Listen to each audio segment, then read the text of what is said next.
Good afternoon, friends, and shalom, and welcome to this episode of the Watchdog, aired exclusively on the Synagogue News. I am your host, CJ Cox, here to tell y'all that we are living in biblical times, and want to go ahead and say thank you to anybody who is currently here. Those of you who are here, please do remember to like and share this video. Please consider subscribing to the channel if you're new, hitting that bell to get notified every time we go live. The plan is to go live Tuesday and Thursday every week, and hopefully that'll actually end up being achievable, Lord willing. Honestly, as long as I can get myself in gear, we can certainly do it. But nonetheless, that is the goal. And if you guys are interested in consistently catching this show, please do remember to, like I said, subscribe and hit that bell so that you get notified when indeed we do go live. I want to try and get a set time of the day as well so that we can start to be super structured about the whole thing. Because that's what most people's news podcasts and talk shows and all that other kind of stuff do. So it'd probably be, wise for us to do it here. But nonetheless, thank you guys all for being here. I do see Cryptomaria in the live chat, so shalom, and thank you very much for being here. Remember that you can also follow us on a number of different social media platforms, included but not limited to Gab, Parler, Minds, Twitter, and Facebook. If you go at the Synagogue for either of those, or any of those, I guess I should say. Man, I said that wrong anyways. On any of those, you can go at the Synagogue on any of those. The display names are always going to be different, but I do go by the Synagogue as far as my tag name on all of them, so you'll be able to find it pretty easily, and you can certainly follow me there as well to get updates on stuff, as well as just me sort of generally ranting about whatever I feel like.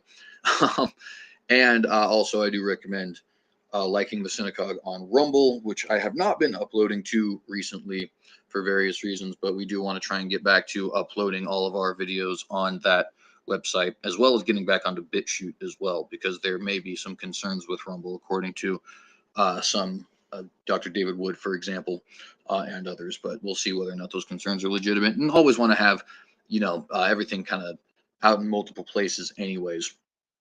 And want to get on Odyssey as well. I want to eventually get my own website, but this is all way in the future stuff.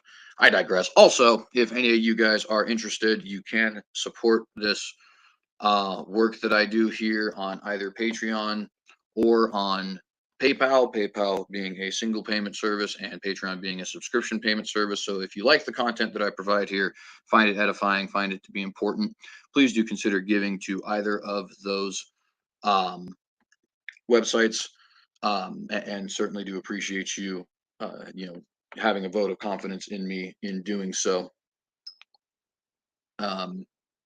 Sorry, I just got a little message here. Let's go ahead and get rid of that. Anyways, so yeah, appreciate all that kind of stuff. I don't really have much as far as announcements or anything like that. I do want to say, because we're doing a little bit of a new thing here, at the end, I want to answer some of your guys' questions. So if anybody has questions on anything that I am saying all throughout the program, go ahead and tag me at the Synagogue News, and write your question there, and I'll be sure to remind people throughout the show just in case anybody comes in. And we'll go ahead and answer all those questions at the very end of the program. I think this is going to be a new thing we do here to try and make it a little bit more interactive, and also keep me from looking at things in the live chat that you guys may want a response to, but that are going to take me away from what I'm actually talking about as far as the story is concerned, right? So that way I can still respond to you guys and also not be, taken away from the story. Regardless, we're going to go ahead and try that. So if you guys have any questions, remember at the Synagogue News, and I'll be sure to answer as much as I can at the end. So let's go ahead and get into our pre-article discussion portion of the show. It has recently come out that the Biden administration is going to be setting up a disinformation governance board. You heard that correctly, a disinformation governance board. This comes just a couple of days after Elon Musk bought Twitter. A lot of people have been obviously complaining about the potential for there to be disinformation or hate speech on Twitter. I think that that's ridiculous. I, like Musk claims to be, am a free speech absolutist.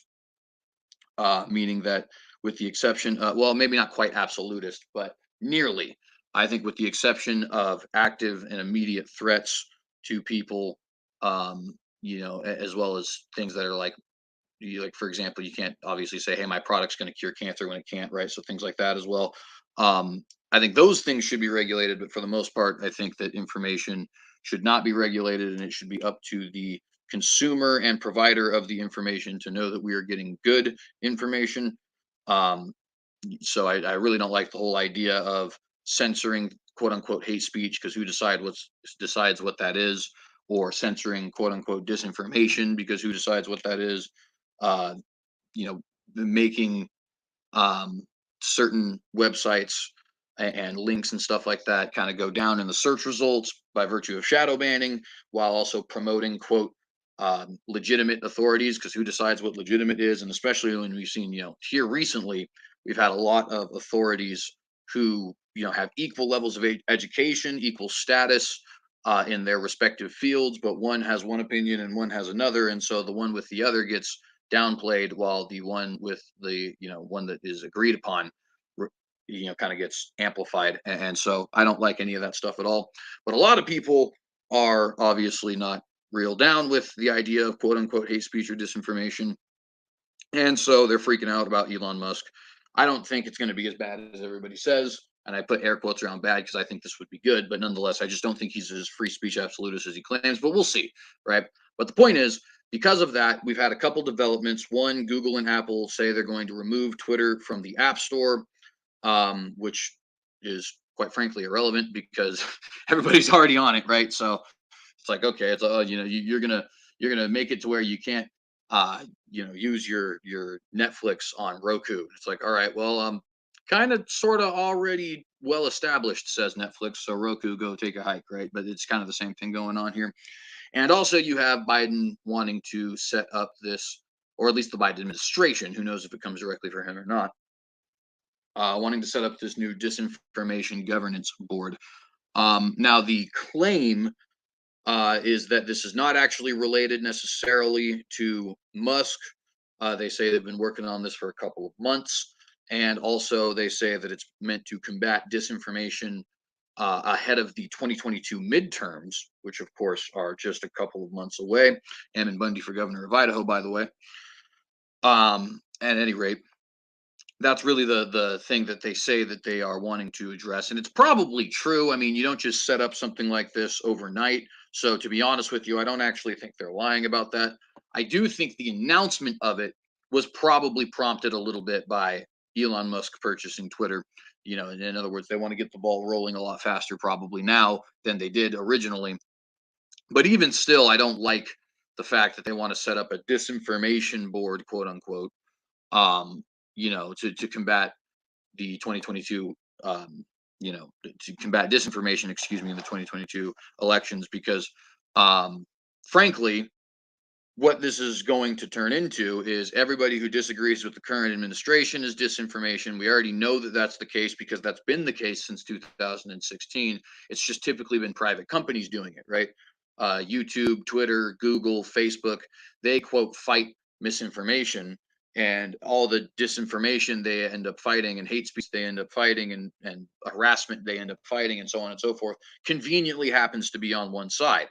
Meanwhile, groups like the Taliban and By Any Means Necessary and Antifa and so on continue to have active accounts and promote things like Sharia law and violent suppression of conservatives and stuff like that all throughout the platforms, right? Um, the government is going to be that, but worse, frankly, because the private company has to account at least somewhat for the fact that they could potentially lose that green in their pocketbook, whereas the government will just put a gun to your head and take the green and put it in their pocketbook. See taxes in your Merriam-Webster. And if you don't believe me, the taxes are at the point of a gun. Try not paying them. You know what I mean? There's not a single law that exists that the government will not kill you to enforce, and that's just a matter of fact. That doesn't mean that the taxes themselves shouldn't be paid or anything like that. I hope people are understanding what I'm saying. It just means simply that taxes are taken at the point of a gun. You're not going to tell anybody no, and so whatever they decide to use that money for, they're going to use that money for, and however much they decide they're going to take, they're going to take. And it's just nothing you can do about it. A private company can't do that, right? People can log off of Twitter. People can stop getting a subscription to Netflix.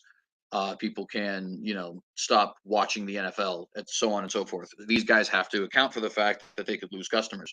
And so with that, I think everything that we complain about with online censorship, if the government starts getting involved, it's just going to get way worse. And you can kind of see that, by the way, if you look at Europe, China, Russia. Those are all varying degrees of internet censorship, but in each case, people are being arrested for having opinions and telling jokes. Just to give an example that's still English, look at the United Kingdom with Tommy Robinson, with Count Dankula, whose real name I think is Mark Meechan, with Carl Benjamin, commonly known as Sargon of Akkad. I'm not saying you need to agree with them, but in the case of at least some of these guys, Tommy Robinson's just objectively right.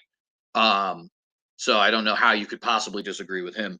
Carl Benjamin obviously is a controversial figure, so I understand people not approving of him, but still should have the right to say what he wants to say. And also, Mark Meechan is literally a Twitter troll who was telling jokes. It's absurd. It's like censoring Shane Dawson or Matt Pat or Dave Chappelle or something like that. It just doesn't make sense. But regardless, we don't know very much about how this is going to work quite yet. We just know that it's going to be a thing. We do know a little bit about who's going to run it. Nina Jankowicz. I don't know if I actually said that right, but she's actually going to end up being the leader, I guess, of this particular disinformation board. I'm not 100% sure what it is that she does, but I do know that she has been a member of the Biden administration in the past, and also has had, I think, an educational job in a very similar field, quote, combating disinformation. But I could be wrong about the latter. At any rate, wanted to let you guys know about those updates there. Is any of this going to happen? How's it going to impact us? I think some of it's going to happen, and it's going to impact us tremendously.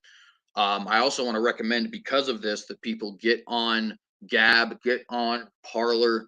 Even if Twitter does end up, becoming more of a free speech hub, which I'm hopeful for. The governments at play, the big companies at play, the people who are, in control of most of the internet, they're going to continue to play hardball. So you have to play hardball. And the way that you play hardball is by getting a Gab account. And everything you do on Twitter, do it on Gab, or even replace it with Gab. And I'm not saying you have to. I use both because it's good for my shows, right? But just, at least get the account and use it. You know what I mean? Same thing with Rumble if you're a YouTube user. Same thing with what do you call that? MeWe if you're a Facebook user, right? DuckDuckGo if you're a Google user, which who isn't? Everybody who is sitting here saying, I don't like what the American government, the British government, the EU government, the Canadian government, I don't like their clamp down on free speech. I don't like what these companies do when they clamp down on free speech. If you actually believe that, then this is the way to go. And I'm not sponsored by these guys. I wish I was. But I still endorse them anyways, because this is the only way we are going to actually get anything that even resembles free speech on the internet, is by creating active threat for the pocketbooks of those who are censoring us, right? So with that, that's the pre-article discussion we have for today. We just spent a good 15 minutes discussing that. So let's go ahead and get into our next point, our first article, the headliner for today: political libertarianism. Is it heresy? You heard that correctly. Is it heresy? A Baptist newspaper has recently come out, and it's asking the question, have evangelicals become libertarians, or have libertarians become evangelicals? And then it concludes, and of course we're going to read this, it concludes that libertarianism is a heresy that has invaded Christianity. Now, I understand that not everybody who watches this is going to be politically libertarian. Technically, though I have a lot of libertarian leanings, though I support a lot of libertarian policies, In fact, some of you guys may know, some of you may not, but a lot of my, I guess you could call political role models, maybe you could call them influences, but Ron Paul is one of them. And I'm a big supporter of Ammon Bundy for governor here in Idaho, who is another. And those two would identify themselves as conservative libertarians, right? But I myself technically wouldn't classify as a libertarian. And actually, if you want to get really technical, neither would either of those two. I would be considered more of a constitutionalist, as would the two of them, which is an American version of what is known as traditionalist conservatism, otherwise called classical conservative or Burkean conservative. Look up Edmund Burke, and also Aristotle is a very heavy influence on this. Another guy also, I think his name's Richard Kirk. I can't remember his first name, but his last name is Kirk. And there is differences for certain. And a lot of the differences have to do with the primacy of the individual, whether or not there is room for group rights and citizens' rights that are separated from human rights, the respect for hierarchy and establishment, and a lot of those kinds of things. But in many areas, it does bleed over with some of these libertarians and some of these ANCAPs. Now, that was a preface for two things. The first thing is to say, I know that a lot of you guys are more on board with me and therefore not, wouldn't consider yourselves libertarians. And I also know a lot of the people who watch this are not, even on board with me on that, right? We do have a couple people who are, in fact, we even have some people who are on the left who watch this, right? Which I appreciate you guys greatly, by the way, because how are you going to be informed on what the opposing side is saying if you're not actually watching the opposing side, right? And then there's also just a matter of supporting people for freedom of speech. So I appreciate everybody who's here. Regardless, though, the other thing that was all a caveat for is just to say, I think this is a misdiagnosis to begin with. I'm obviously going to give my commentary on this actual article, but I don't actually think evangelicals are libertarians. I think there's a misunderstanding as to what pure libertarianism actually is. Conservative libertarians, quote unquote, like your Ron Pauls, your Jerry Falwell Seniors, your Ammon Bundys, Pastor Tony Spell down in Louisiana. These guys are not libertarians in the pure sense of the word. They're more properly identified as constitutionalists. They're more properly identified, if you want to be a little bit more vague than that, right? Like, for example, okay, if I'm in Japan and I have this ideology, I'm obviously not a constitutionalist because there's no constitution here, or at least no American constitution, right? So what do you call it? Then it's Burkean conservatism, right? And that's the philosophy is traditionalist conservatism. So right off the bat, I just don't think that there's this massive influence of libertarian ideology in, in Christian circles and specifically in evangelical circles. But regardless, there is still the question: is that heretical? Is full-on libertarianism heretical? Should we as Christians be against these things? And I'm gonna go ahead and spoil my opinions for you guys. The answer is no. But we're going to read this article. We're going to hear this person out, and we're going to address some of the issues, which obviously are major issues for those of us who are Christians, and also major issues for those of us who would consider ourselves more on the libertarian-ish side of politics, or the conservative side of politics, as it seems to be properly stated. But nonetheless, let's go ahead and share this article here. Just one moment.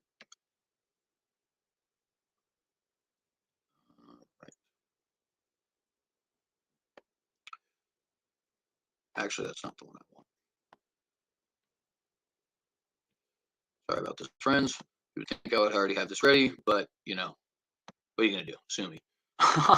Have evangelicals become libertarians, or have libertarians become evangelicals? This is from Baptist News Global, and Rodney Kennedy is the original writer of this article. Now, some of you are probably familiar with Baptist News Global because it is a rather large Baptist newspaper.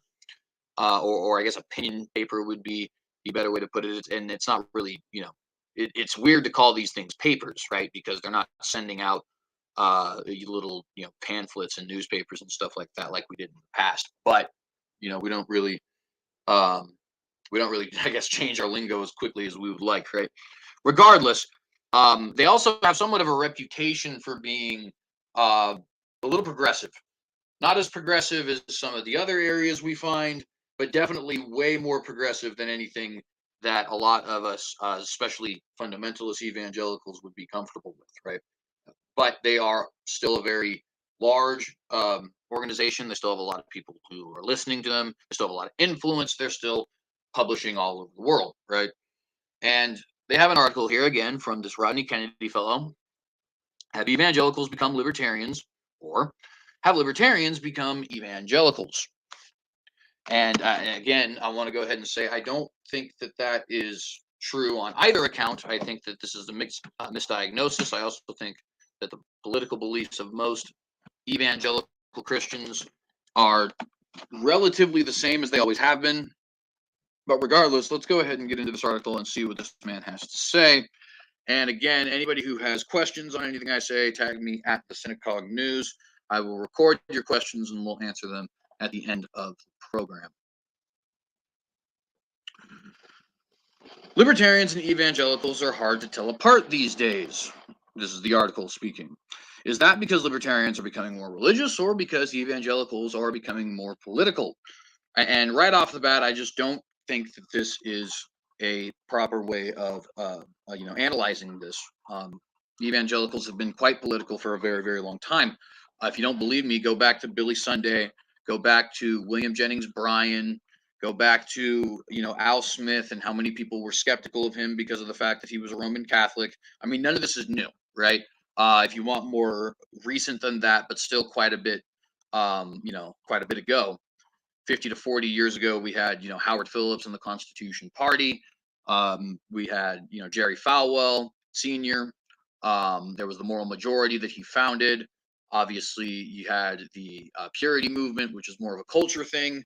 But the point is just to say, this idea that evangelicals are more political, that evangelicals are more focused on cultural issues now than before, that's a myth. Right? It just frankly is a myth. Now, it is true that there is a certain segment of evangelicals where the politics of the matter is kind of really where they pitch their tent, right? In other words, they're more politically conservative than they are religious evangelical fundamentalist Christian types. I think you see that a lot with like Jerry Falwell Jr. Pat Robertson is one from the 80s who had a sort of similar thing there going on. But again, that's not new, I don't think. I think political Christianity in the West has been a fundamental part of what we consider to be Western for probably 150 years. And that's not just an American thing, right? That's a European thing. That's a Canadian thing. That's even a Mexican thing in a lot of places that we wouldn't typically associate with the West, but which nonetheless are. Japan has this same sort of thing going on. So, once again, I just don't think that's new. But I digress. Let's go ahead and go into the rest of the article. I'm reminded of the corporate executive who once explained to me, remember that mergers are always takeovers, which is totally true, by the way. There's no such thing as a true merger. Was the new affiliation between evangelicals and libertarians a merger or an acquisition? Did evangelicals first start talking like libertarians, or did libertarians first start talking like evangelicals? I venture an answer. Libertarianism is the heresy that invaded evangelical churches in the last 3 decades and turned the churches into the religious arm of a political ideology. Evangelicals have become libertarians. Now, I thoroughly disagree with this. Of course, he's going to give the reasons he says such, right?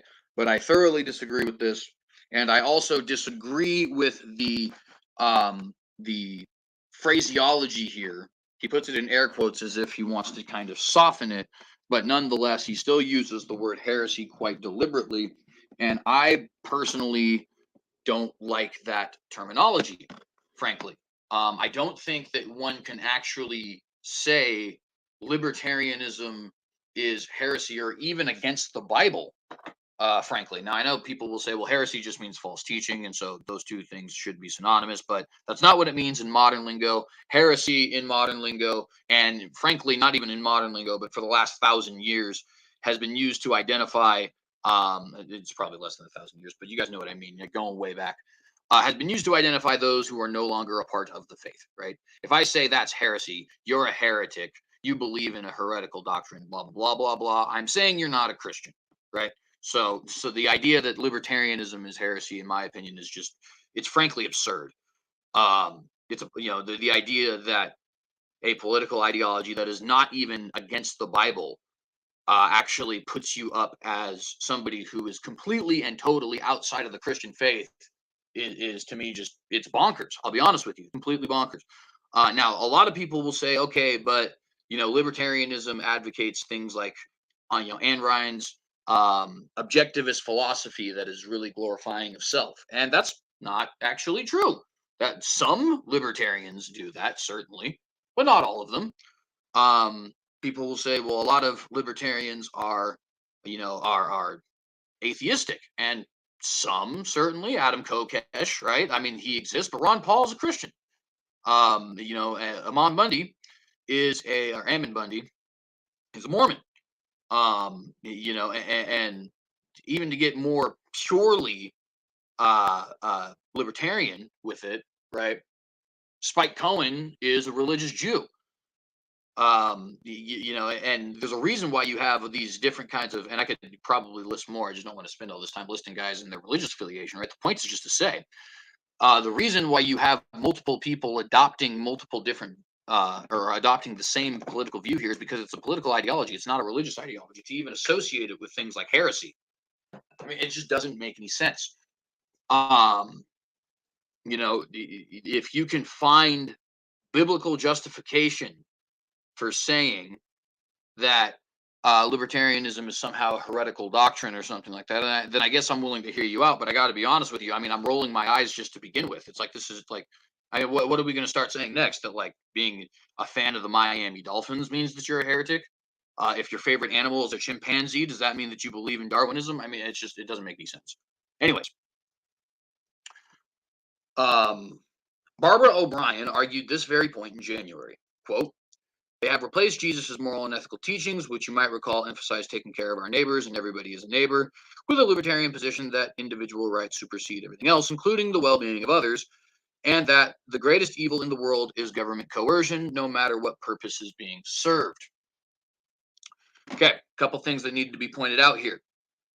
There is nothing in the New Testament which says that you are to have a state somehow having you take care of your neighbors. In fact, there's nothing in the New Testament that even forces you to take care of your neighbors. The ethic of taking care of your neighbor is meant to be voluntary in the Bible, right? And a lot of libertarians are very into what you would call volunteerism. They're very giving. They are people who want to see very strong, cohesive communities. I referenced the aforementioned Ron Paul and Spike Cohen.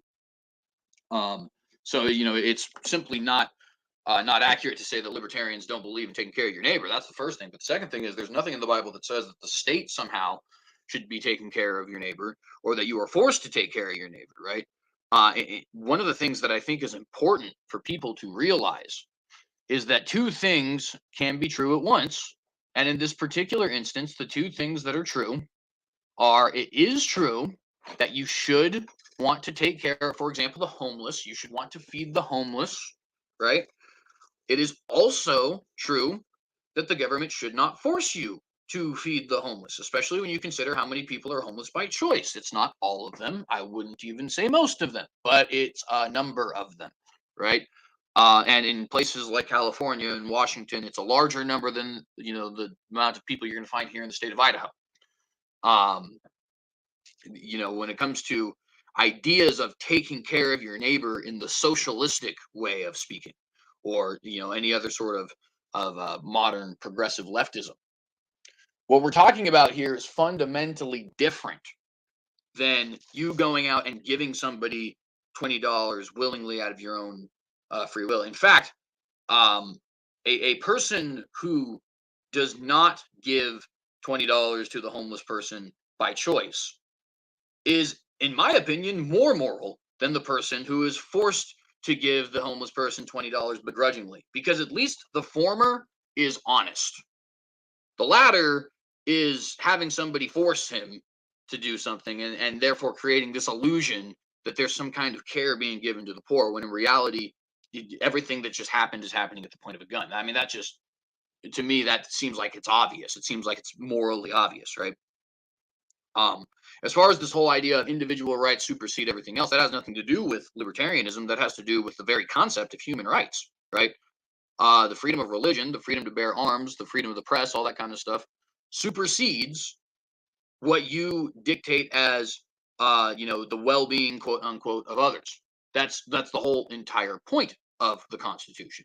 There is literally no other point of the Constitution. As far as the preamble's concerned, as far as what all the listing of the Bill of Rights is about, as far as that whole thing about separation of powers and stuff like that, that's literally the goal. Excuse me. And frankly, it is a goal that is very beneficial for those of us who are religious, right? For example, that aforementioned the aforementioned right to religious service and stuff like that, right? To not have your, what am I trying to word here? Not have your free exercise of religion verified, right? Or not verified. My goodness, I can't even speak right now. To not have your freedom of religion stamped on. There's a word I'm looking for, but for some reason I'm a moron and I can't actually find it. I apologize for my lack of word awareness there, I guess, right? But if your individual right to freely exercise your faith is in jeopardy, then you literally can't follow these moral teachings that Jesus had actually laid out. And it's important to note too that all of this is coming in the context of not only this Bill of Rights, but also the recent things that have happened in 2020, right? When they're saying, oh, individual liberties trump, no pun intended, individual liberties trump the well-being of others. They're saying that with the context of, in the last year, a lot of churches were saying that they had the right to actually stay open and continue with their church services and continue with speaking what they wanted to speak, despite the fact that we had a pandemic, don't you know, right?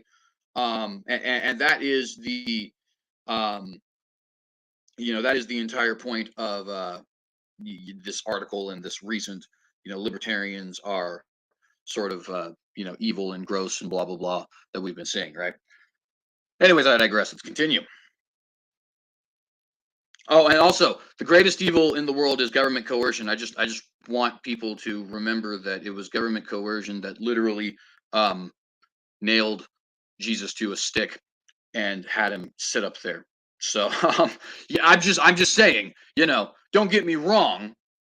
I understand that there's a lot of, that there's the theology there of him dying for our sins. And I, as a Calvinist, believe that it was foreordained that way. But the actual method by which he was executed was government coercion.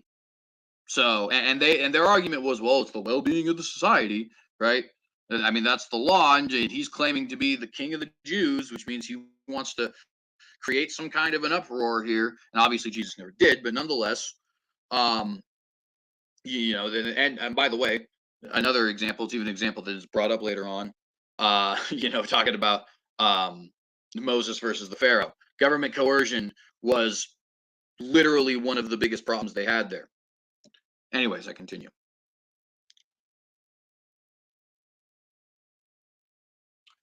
She quoted Michael Gerson writing a Washington Post op-ed, who said of libertarian objections to vaccines, this is heresy compounded by lunacy. And frankly, I just want to be clear, anybody who says vaccine denial is heresy is not somebody who should be, they need to be written off immediately. They have no valuable contribution to Christian dialogue whatsoever. It's not heresy. It's not. You're wrong if you think it is. You're wrong if you think libertarianism is heresy. I'm sorry. You don't have to be a political libertarian. You don't even have to be a conservative constitutionalist. That's not what makes you a Christian.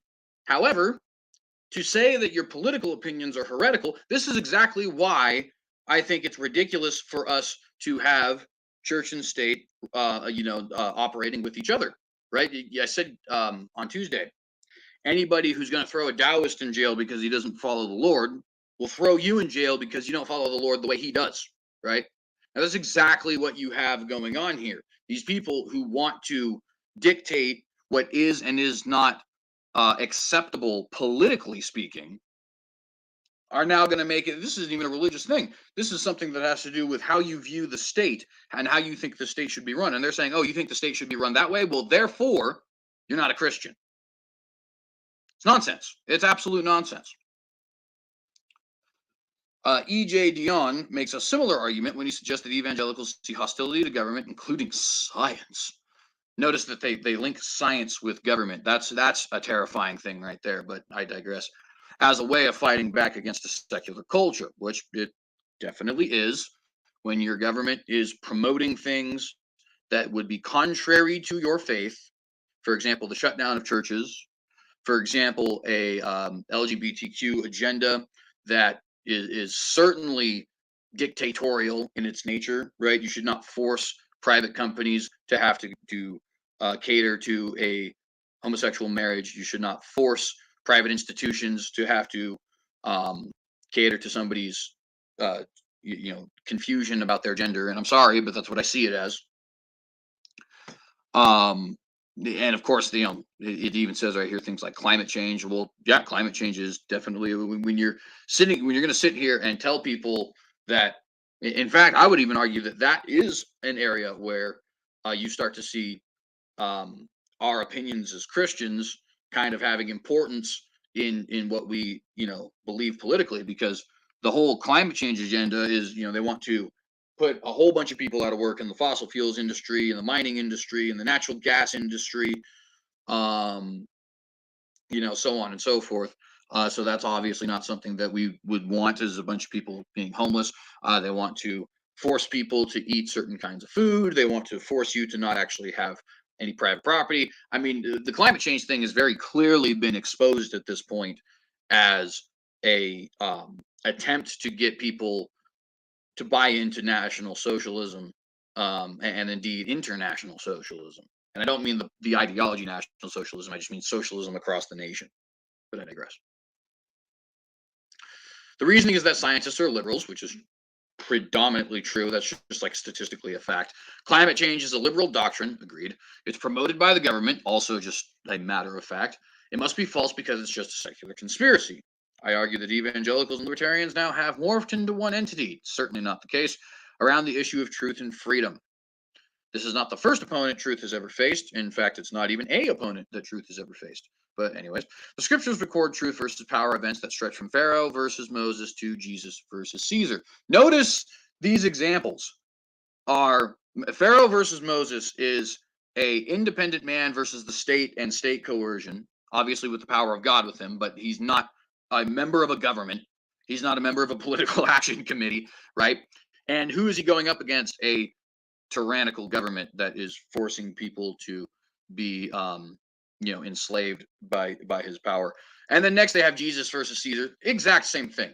Not the point, but the exact same thing going on here, where you have a man not associated with any educational institution, not associated with any religious denomination, not associated with any government of any kind, versus the religious officials and the educated in the government. I just massive fail on the part of Baptist News here, but we continue.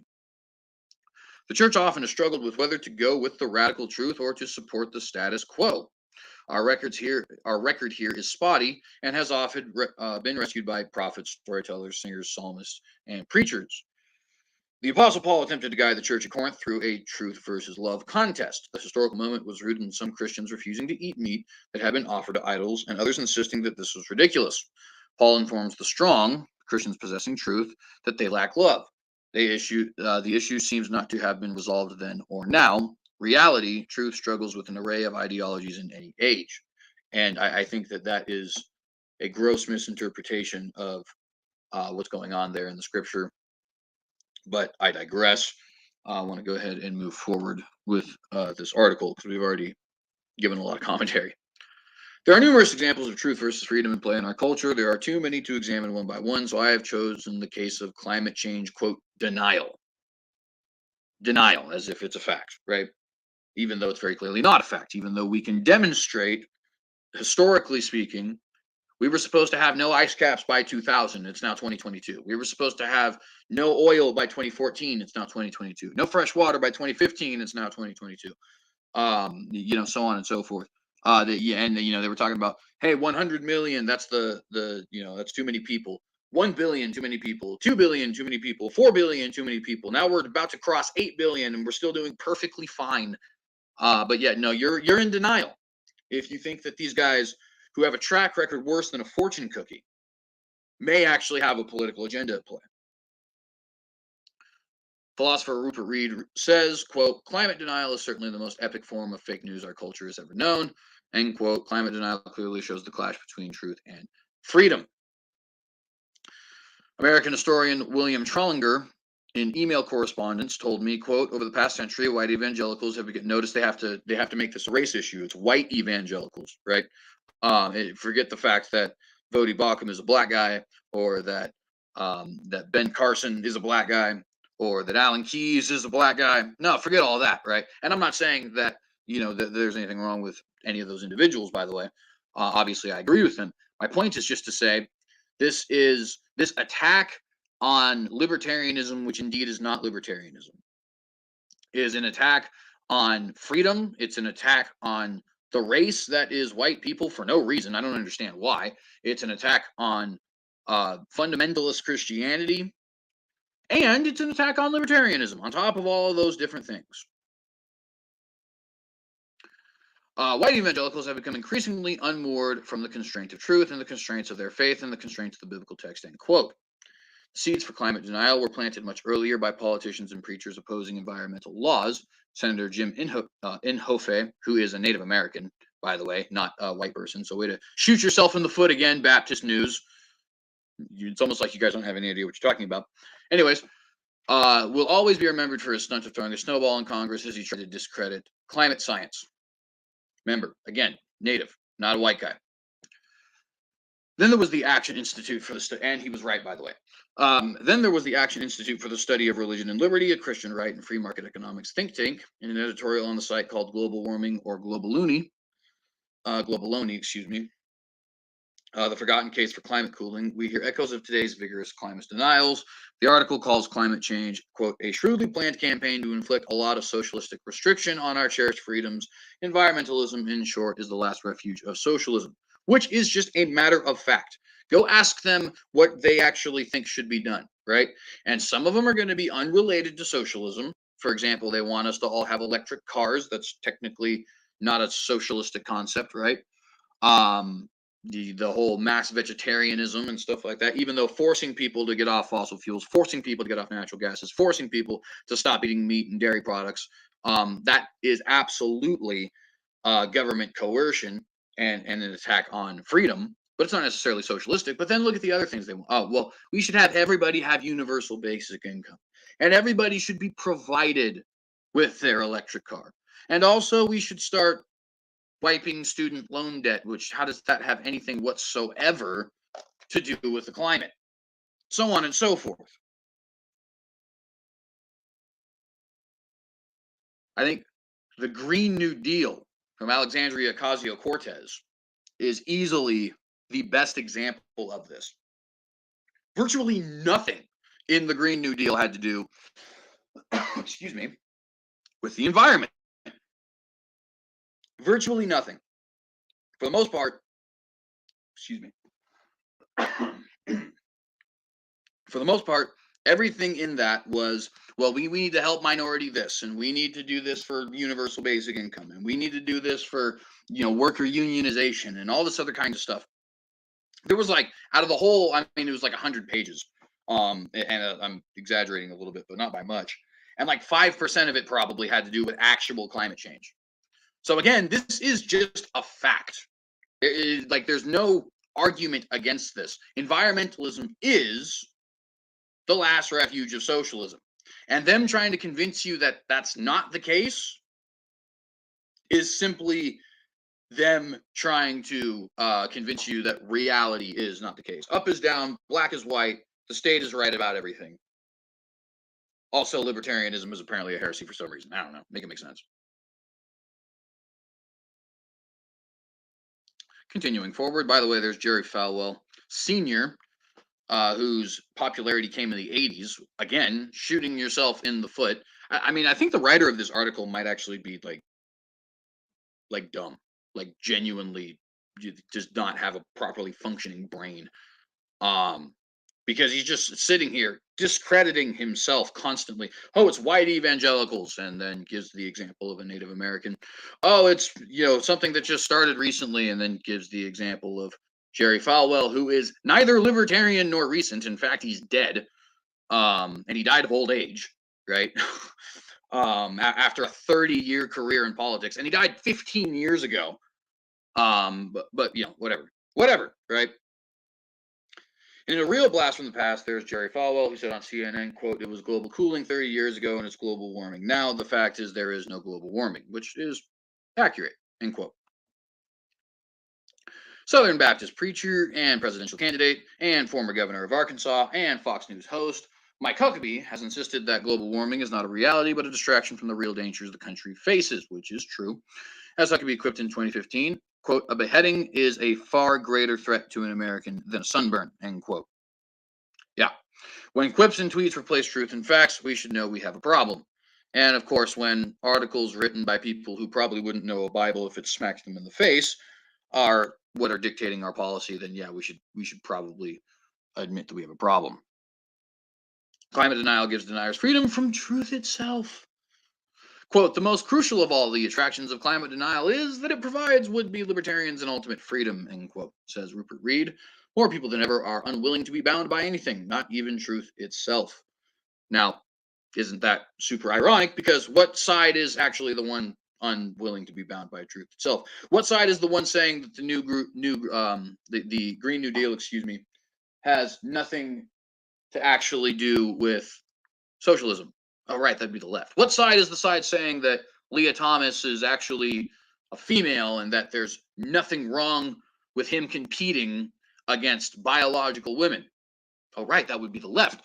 Which side is it that is sitting here trying to tell us that socialism works, even though every single time socialism has been tried, literally without exception, it's failed? Oh, wow, that's crazy. That's the left.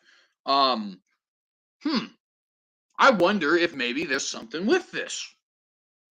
Who knows? The demand for individual freedom energizes libertarians and evangelicals. The chorus of evangelical voices raised in protest of COVID restrictions mirrors the same disregard for truth.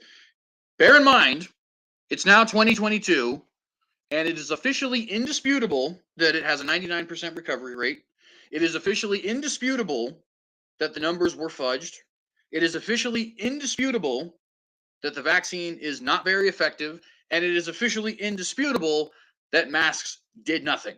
Like, we have statistics from all of the groups that were telling us to do these things saying, hey, these things didn't work. By the way, subscribe to the Synagogue on Rumble, because that comment is likely to get this video removed. When COVID-19 first hit our shores, a significant number of evangelical pastors refused to close their doors on Sunday and defied orders by local governments to do so. Pastor Tony Spell, great hero who we've been covering here, of Life Tabernacle Church in Baton Rouge, Louisiana. I think it's actually Central Louisiana, not Baton Rouge, Louisiana, but regardless. Said he did not believe his congregation was at risk of getting COVID-19. Quote, "The virus, we believe, is politically motivated," end quote, he said. Quote, "We hold our religious rights dear, and we are going to assemble no matter what someone says," end quote. And of course, he was exactly right. How can we prove this? Well, strip clubs were open. It was okay for people to go have, a trip to the liquor store or a trip to the casino or to have political rallies for certain guys, right? It was totally cool for President Obama, for example, to go and have a birthday celebration with all of his political crony friends, or for us to have a massive funeral for a politician who had just recently died. But, church? No, sorry. Forget the fact that it's literally enshrined in the First Amendment of the Constitution, your right to free exercise of religion shall not be infringed. Forget the fact that it's literally enshrined in the First Amendment of the Constitution, your right to assemble peaceably shall not be infringed. No, this isn't actually something that's important. But getting drunk and watching chicks shake their buttocks, yeah, that's definitely important. Anyways, climate deniers are cut from the same cloth, says the article. Quote, How dare you interfere with my rights, my freedom, end quote. And exactly, how dare you interfere with my rights or my freedom? You don't have that right. Frankly, that's the kind of thing that we should fight over, like literally fight over. Like, of all the different stupid things wars have been fought over, freedom is one of those things which is not stupid. Religious liberty is one of those things which is not stupid. The right to do what it is that you wish, provided that you are not actually directly infringing upon somebody else's rights, which you're not doing by opening a church, even in case of a pandemic. That right is one of the most it is the most fundamental right, frankly, that exists. Such claims of absolute freedom and rights make up a large portion of the current political noise, as they should. The voices are mostly a male choir. Oh, it's the patriarchy. It's the dreaded white males. Now, of course, this is completely disregarding, I don't know, Megyn Kelly, Ally Beth Stuckey, Candace Owens. Who else do we got? Let's get some politicians in there. Sarah Palin.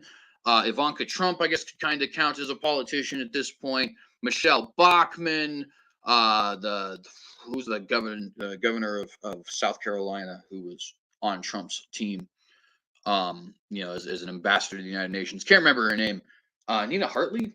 No, Nina Hartley's a feminist porn star, I think, who's been on the other side of that.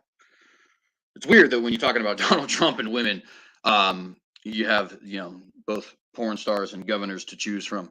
Perhaps that was a sign that we shouldn't have elected him our president. But nonetheless, that's not the point of what I'm talking about right now. Nikki Haley. That's her name, Nikki Haley. Forget about all of them. It's a male thing, you see. Oh, and you know what else we can forget about too? We can forget about the fact that Anthony Fauci and Barack Obama and Al Gore and Joe Biden and Bernie Sanders and all of these guys are dudes. Man, it's weird how we can just ignore facts when they don't fit our agenda.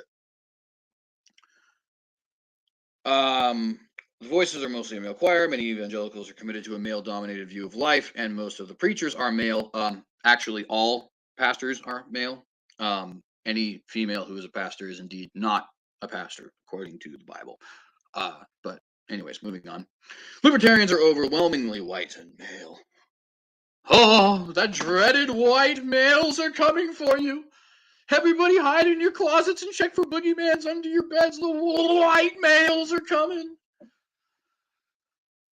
Libertarianism and evangelicalism share a commitment to individualism and consumerism. Wrong, incorrect, move on. There is absolutely nothing in evangelicalism which is committed to consumerism. In fact, for the most part, evangelicals rail against just how materialistic our current culture actually is. There are tons and tons and tons and tons and tons and tons and tons and tons of examples of this, right? But I think one of the most obvious would be Paul Washer, right? Because Paul Washer actually has gone as far as to say that is one of the reasons why American Christianity is completely falling, right?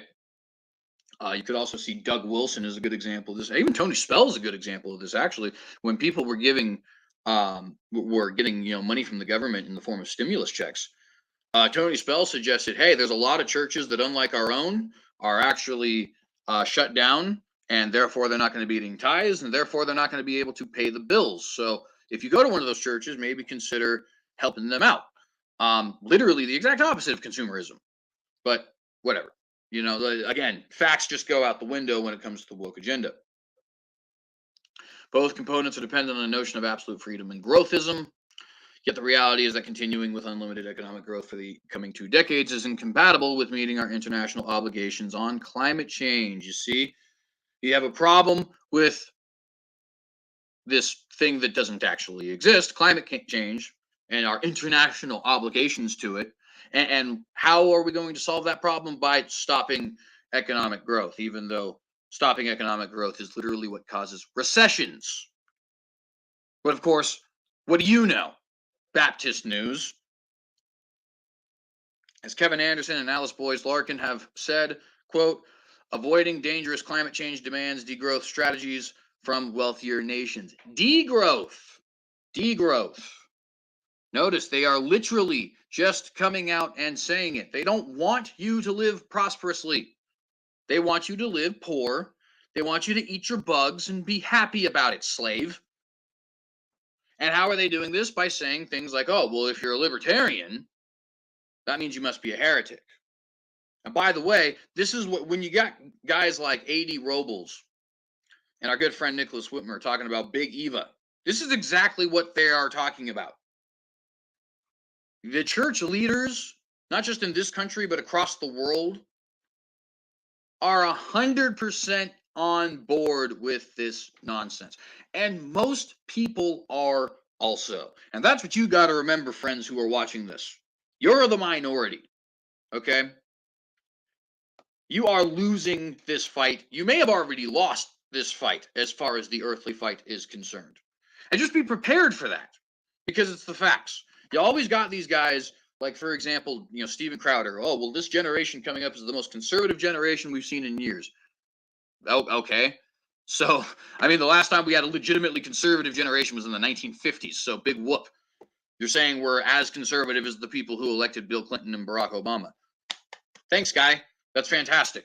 Not everybody believes in, killing a baby at 10 months or 9 months, excuse me. Well, awesome. We must be going somewhere. No, in reality, the fact that that's even what is up for discussion is proof positive of the fact that we've already lost the culture war. And a lot of that has to do with the fact that our church leaders and the politicians we consider conservative are 100% on board with all of this kind of stuff. They conceded a long time ago. They continue, quote, the evidence is crystal clear. Nature is in trouble. Therefore, we are in trouble. Now, by the way, remember, the whole world's supposed to end by 2030. It's 2022, and so far the world is literally exactly the way it was in 2016. So the whole end of the world thing, as far as climate change is concerned, going to have to start speeding up, because so far, I mean, I am seeing trouble ahead, but it's mostly because of morons in their stupid economic decisions, or morons in their wanting to fight nuclear wars with each other, or morons in their wanting to concede to government tyranny. But nothing that has to do with the climate. In fact, so far, everything's been pretty normal. What do I know? Evidence, facts, scientific data sound like whistling in the dark to libertarians and many evangelicals. The right to complete individual liberty is expressed most clearly in a bastardized version of the Baptist concept of this priesthood of the believer. Too often, the priesthood of the believer ignores the priestly aspect, which suggests a church hierarchy and community of faith, to put all the focus on the individual believer. Notice what this article is also now endorsing. Yeah, we want this higher ecclesiology, those lay people. The priesthood of the believer isn't meant to empower those lay people. No, we still have to have strong church hierarchy. You guys know that I'm a supporter of church hierarchy, right? I obviously think you should submit to your pastor's authority in religious matters. I obviously agree with things like deacons and stuff like that. But what evangelical do you know who doesn't? Exactly, you don't, right? But what are they talking about? No, they're talking about the bishop with the big fancy staff made out of gold, because, of course, he gets gold. You don't get gold, peasant, but he gets gold so that he can have a fancy stick. And his nice purple gown, and he gets to go to his 6 years of who cares education to become a doctor of divinity, and then pass down the golden chain down, or the golden stick, whatever it is, to the next guy. And if you don't agree with him, well, you see, he speaks to God directly, and he sits on the little fancy throne with the gems inside of it that says some stupid thing in Latin that he probably doesn't even understand. Yeah, that's what they want. And that's what they've always wanted. And these are Protestants, by the way, quote unquote. It's where we're going. It's where we're going. We're going to dictatorial churches, which are lined up with the state to share a liberal agenda globally. And this is something I've been talking about here on the Watchdog since its inception. In politics, the priesthood of the believer has become the right to have opinions. Wait a minute, what? The priesthood of the believers become the right to have opinions.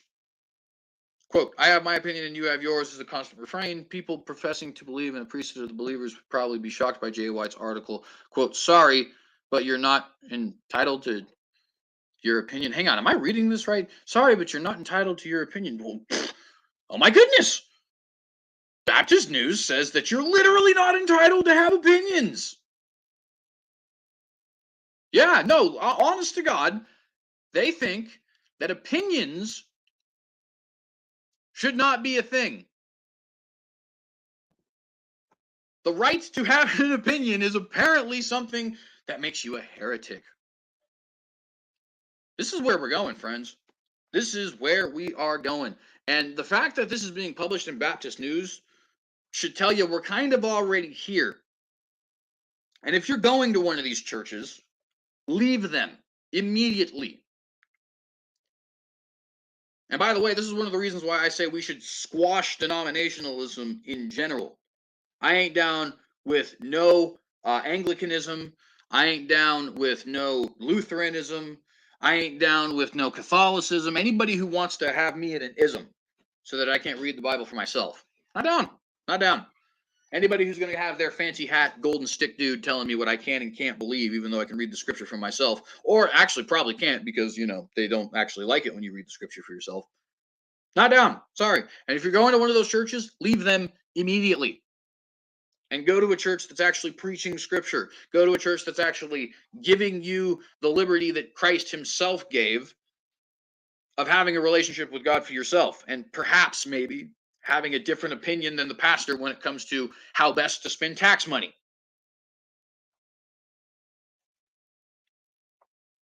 And by the way, if your non-denominational church is associating with these guys, leave that one also. Non-denominationalism is not in and of itself a firewall.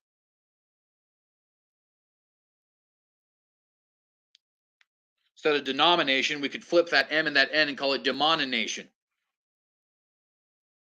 Because they're demons.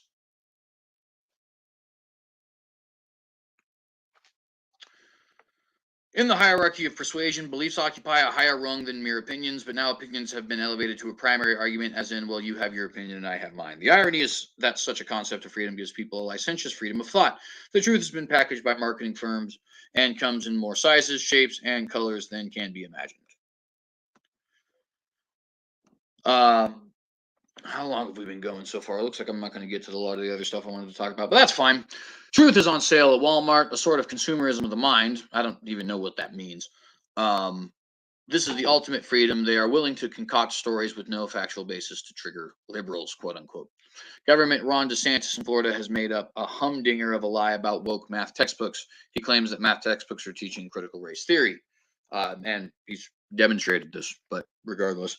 Two forces of irrational thought drive the libertarian evangelical emotion machine. The ability to churn out personalized propaganda and pass off as truth has gone into overdrive. As a result, we may be in danger of losing the public sphere altogether. We may be in danger of losing this. I mean, you can hear it in the things that they're saying. They're saying we are losing our control and we don't like it. And actually, the funny thing about it is they're not actually losing anything that they had, other than in this, they've been growing to get it. But as far as like actually having the full control which they seek, it's not something that's happened here in the West. Anyways, the rise of individualist ideology, aided by an evangelical ideology of individual freedoms, libertarians and many evangelicals are destroying the public sphere by undermining our shared sense of the value of truth and our trust in the anchor institutions of democracy. Few libertarians and evangelicals are asking, what is truth? And believe me, progressives are tossing out the very concept of truth. And you know this, Baptist News. You're fully aware of this. You know that your socialist policies don't work because they've never worked. You know that men are not women and women are not men. You know that an abortion is a murder. You know that the separation of church and state is the only way to avoid the church literally beating people of the same faith over the head with axes. Literally beating them over the head with axes, right? I'm not saying like, oh, this is just a metaphor for coercion. No, actually killing people, right? You know this. You're fully aware of this, and you ain't deceiving me, because I know for a fact that you are smart enough to understand this. In fact, it's what you want. It's absurd that we are walking into the mass genocide of climate catastrophe, replacing "how dare you" for what is true. Yes, he thinks that the climate catastrophe is going to be a mass genocide. So, well, we got 8 years, right? It's 2022. They said 2030. We'll see. If we've all been mass genocided by the planet or something, I don't know. Then yeah, I guess we'll go ahead and fall in line with these guys. Credibility not only has been undermined, it has been replaced. Quote, the illusion of rationality. Libertarians and evangelicals insist on a philosophy that is rigorously objective. It is. Evangelicals have long insisted that rationality and morality are the basis of American ethos. They are. They apply to the scientific method of Francis Bacon to the Bible. Well, I don't know if that's true, but anyway, even though the Bible, a book of symbolic metaphorical language, resists such a method.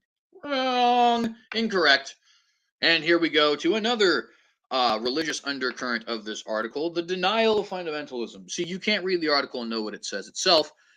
It's all symbolic and metaphorical language. Now, of course, is there symbolism in the Bible? Yes. Is there metaphors in the Bible? Yes. You want to know what explains the symbolism and metaphors in the Bible? The Bible. Yeah, I know. Shocker.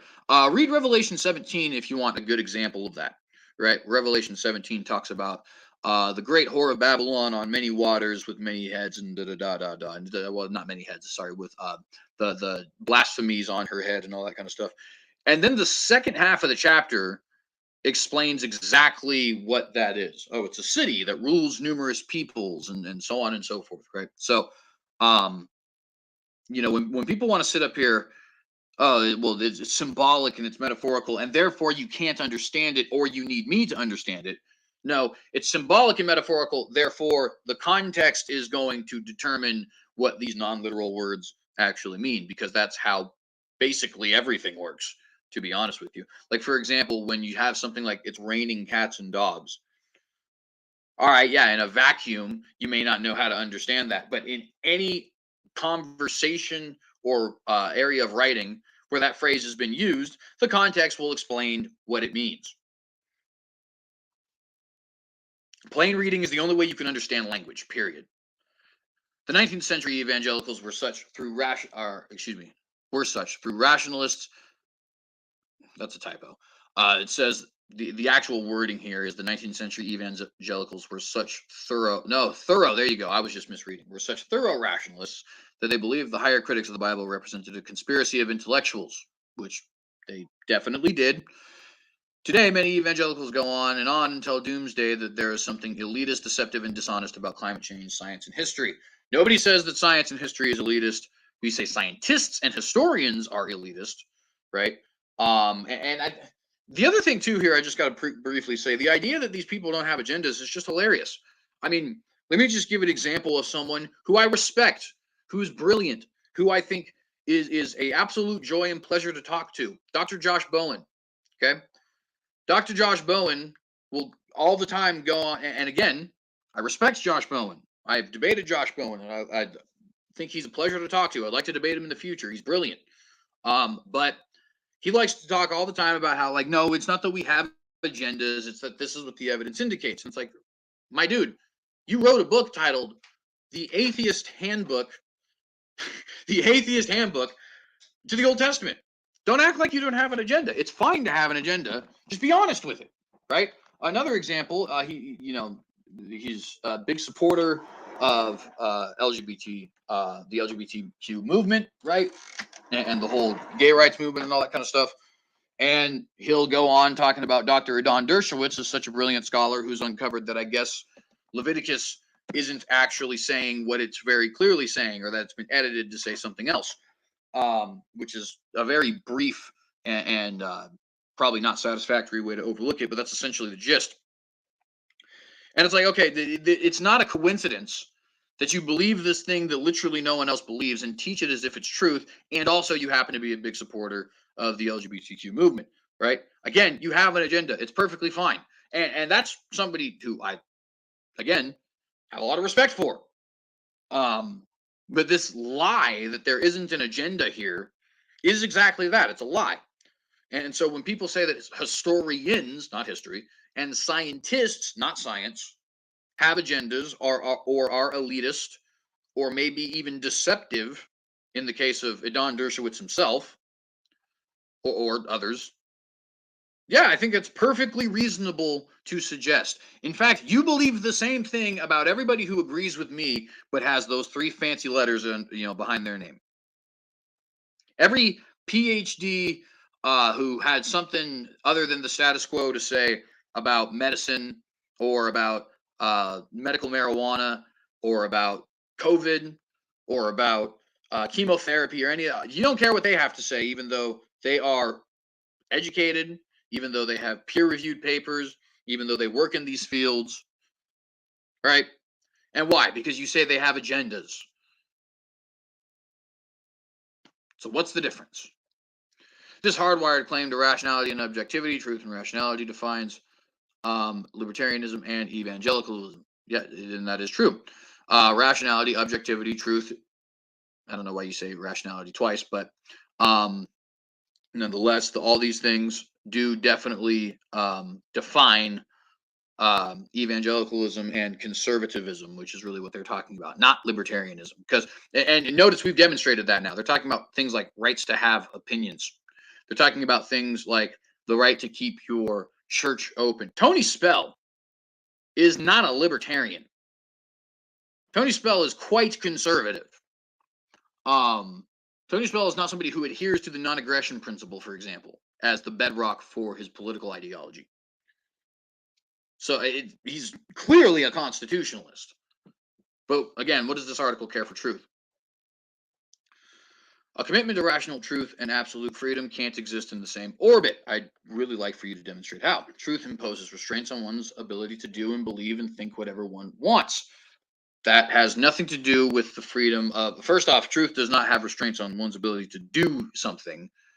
For example, it can be truthful for me to say, if you eat a lot of Big Macs, you may end up having high cholesterol. That's truthful. But that doesn't constrain your ability to eat a lot of Big Macs, right? You should not eat Big Macs is not a truthful statement, nor is it a false statement. It's a statement that could be based in some kind of truth, but that kind of thing is like saying you should or should not do a thing is not necessarily true. And that's a basic philosophical concept, by the way. It is true smoking causes lung cancer. It is not true, therefore you should not smoke, because you should not smoke is not a statement of truth. It's a statement of somebody giving their advice based on what they know to be true, right? But whether you should or should not smoke, that's frankly subject to a lot of different things. Most specifically being whether or not you care about the fact that you're going to get lung cancer. I mean, it's objectively bad for your life to get lung cancer, but maybe people don't care about that sort of thing. A lot of people don't care about that sort of thing, actually. It's kind of weird. Humans are weird, but I'm not here to judge.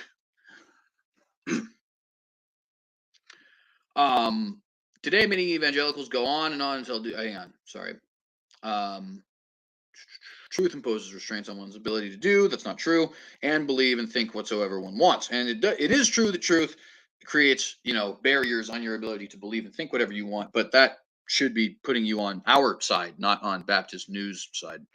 No card-carrying evangelical ever would suggest that moral freedom requires complete individual license, but that is exactly what they are implying in this insistence, on complete freedom.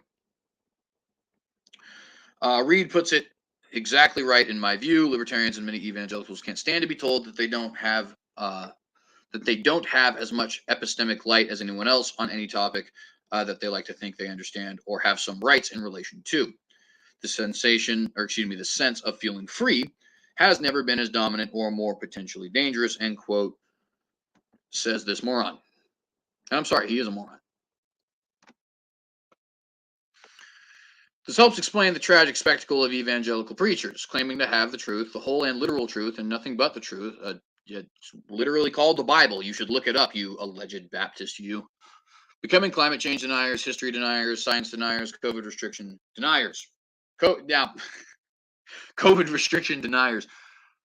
Oh my goodness. That's the use of denial is meant to say they deny facts. I mean, I guess you can say, is anybody out there, is anybody out there saying, I deny that COVID-19 restrictions exist? Oh my goodness. What does it even mean to be a COVID restriction denier? Are you, like, what you mean to say is you're denying their efficacy. But the CDC denied their efficacy. So what's your point? Anyways, evangelicals are not denying history. They're not denying science. There's nothing to deny in regards to climate change, and COVID restriction deniers doesn't even make any sense. The preachers of truth have become the prophets of doubt, cynicism, and skepticism. Truth is not contradictory to doubt, cynicism, or skepticism. That's just a misuse of those words. The libertarian and evangelical love of truth and reason has crashed into a limit. Their love of the unfettered pursuit of mammon, and which doesn't exist, and the freedom, at least not amongst the people that they're talking about, and the freedom to their own opinion, come hell or high water, which you do have the freedom to your own opinion, literally, like that's just a fact. According to scientific data, it's the high water that's coming first through rising tides and and melting ice caps. Just about done. The scientific consensus is clear. More than 95% of climate researchers agree that their job is literally dependent on this agreement, but whatever. More than 95% of climate researchers agree that human activity is causing global warming, and that without action to combat it, we are on a path to dangerous temperature rises from pre-industrial levels.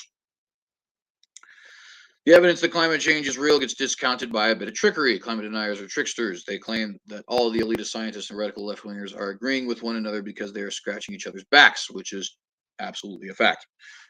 The tricksters have convinced many people that climate change is another political con, because it is. This makes sense to an already mistrustful public. Given the choice between the truth that we are going to have to, given the choice that we are going, hang on.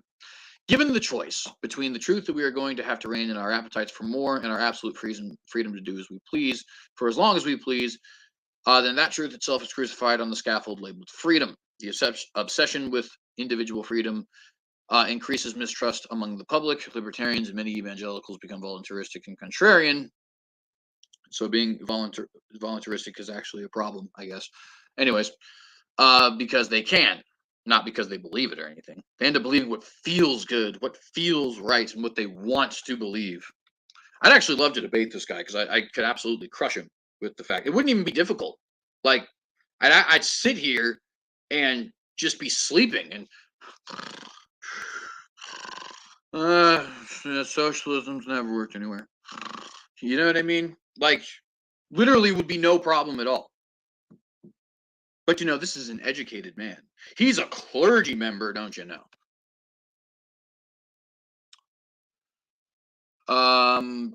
Let's see. Not wanting to accept the scientific reality of ecology and climate science, they deny them, even though they plenty of evidence to demonstrate that this is not the reality of ecology and climate science. They end up looking like people standing in a church in the Atlantic Ocean singing Kumbaya, my Lord, while the waters of the Atlantic fill the building. Absolute freedom aligned with a pretentious rationality and a strong insistence on doubt, cynicism, and mistrust puts libertarians and many evangelicals on a downward spiral that endangers the entire planet. See, we're a threat to the entire planet. There you have the end of what the point is here. Evangelicals and those who believe in constitutional conservatism, thus saith Big Eva, thus saith the educated, thus saith the ordained, thus saith the elite, we are a danger to the entire planet. But remember, if you think that they think that you're a danger to the entire planet, it's a conspiracy theory. Anyways, to sum up, the Libertarian Evangelical Alliance has been raging for decades, but only recently has become so obvious. That's just wrong, and also that's not actually a thing because it's not libertarianism, it's conservatism, and also see the previous hour and a half of this episode. Politics of libertarianism have overwhelmed the theology of evangelicalism. Incorrect. Are we prepared to rethink the evaluation of freedom over truth? After all, Jesus says the truth makes us free. Now, real quickly, just because I want to make a point. Let's go to news here.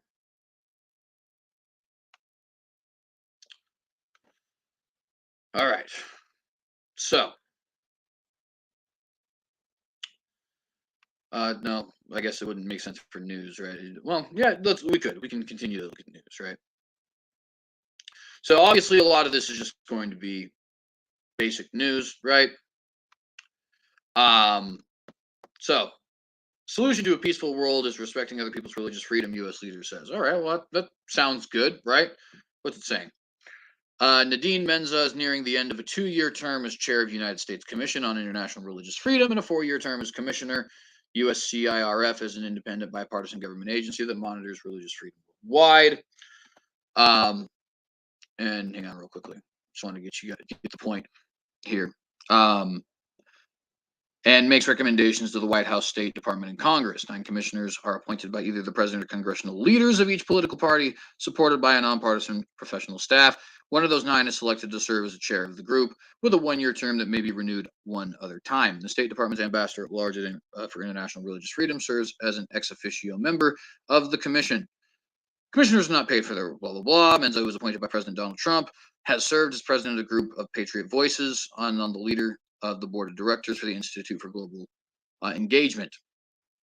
Although originally controversial when created in 1998, the body has gained more widespread acceptance as it has called out religious extremism by all kinds of people against all kinds of religions worldwide, not just religious freedom for evangelical Christians, as some have feared. All right, so you see the point that I'm trying to get at, right? Is that there is this agenda, and obviously I agree with religious freedom for all, but notice they have this specification. Oh no, it's specifically against these, specifically like a vendetta against these who believe that evangelicals have been persecuted. In survey of religious oppression across the globe, Russia, Afghanistan, and China take center stage.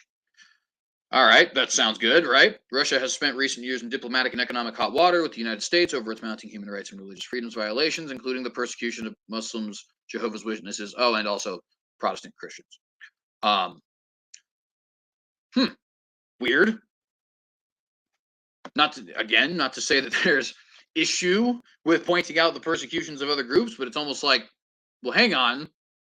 We know who's being persecuted in China and Afghanistan. Definitely a lot more of the Christian groups than you're wanting to lay on here, but still not too big of a deal, it may seem, right? Oh, but when we get to the opinion, it gets so much worse, because then it becomes obvious, right? Re-entry into society. Deconstruction is not a dirty word. Fear mongers at work. What's here? A Christian nation beset by false witnesses, with Christian in scare quotes. What Christians singing on an airplane and a coach praying on the 50-yard line have in common. The invisibility of women in the Bible. You get the point. You get the point. Big Eva's going woke, my friends. Big Eva's going woke. And the Baptist News Global organization is not a small organization, right? Just like the what do you call those? ECC, right? Global Coalition or something like that. Gospel Coalition, that's what it is, right? Just like they also are, very large, not small, right? We're here. I guess that's the end point. We're here, and we've been here for a while, but now we are very firmly, solidly, beyond any shadow of a doubt. Here. And what is here? Here is a church that doesn't care about us, a government that doesn't care about us, an elite that doesn't care about us, and a large group of people who, despite being our equals, despite being just as negatively impacted by all of this as we are, don't seem to care a whole lot either. And we'll see what happens. We'll see what happens. But obviously, at least some people care, because there's people watching this, liking this, sharing this, all this other kind of stuff. And by the way, if you like this episode, if you actually are a big fan of what it is that we do here, please do consider subscribing to the channel. And please consider hitting that bell to get notified every time we go live. The idea is to be going live every Tuesday and Thursday. So Lord willing, we will be doing that. Please consider following on the different social media platforms, as well as our alternative platform for posting these videos. We are on Gab, Parler, Minds, Facebook, Twitter, and Rumble, as well as BitChute, though it's been a long time since I've actually posted anything to BitChute. So please consider subscribing there. You can find me by the tag, The Synagogue, anywhere there. Also, if you like what's going on here on the Synagogue News and think that this is important information, then you can actually help us turn this into a full-time job by virtue of either the Patreon, which has been posted in the link now, or in the description now. Not the description, the live chat, sorry. And if you give there, it is a subscription service, or you can give one time to the PayPal through a link that has now been dropped as well. I appreciate anybody who does do that. Certainly do appreciate your vote of confidence. And that's about everything that we got here. It doesn't look like we actually had any sort of questions. We do have a comment from Jamie Russell that I think is pretty funny. When we find, by the way, Shalom, and thank you for being here. When we finally get our opinionless government, you will eat disposable masks to the end of days in Pelican Bay. End quote. Yeah, that does seem to be the agenda, right? But nonetheless, I appreciate all of you guys who are here. I want to say shalom, blessings to you all in the name of our Lord and Savior Jesus Christ. I want to remind you guys to be watchdogs, and I want to say, in the face of Armageddon, will you compromise?